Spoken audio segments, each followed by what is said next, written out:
How to drive safely. Tips number 3.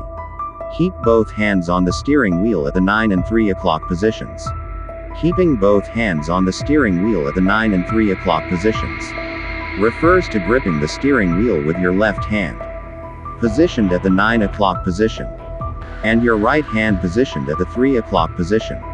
Assuming the steering wheel is like a clock face, this hand placement offers several advantages: control and stability, reduced fatigue, quick response, improved maneuverability, airbag safety. Overall, keeping both hands on the steering wheel at the 9 and 3 o'clock positions promotes safe and effective vehicle control, contributing to a more secure and confident driving experience. Thanks for watching. Please subscribe, like and share to my YouTube channel for other tips. Drive safely. God bless us.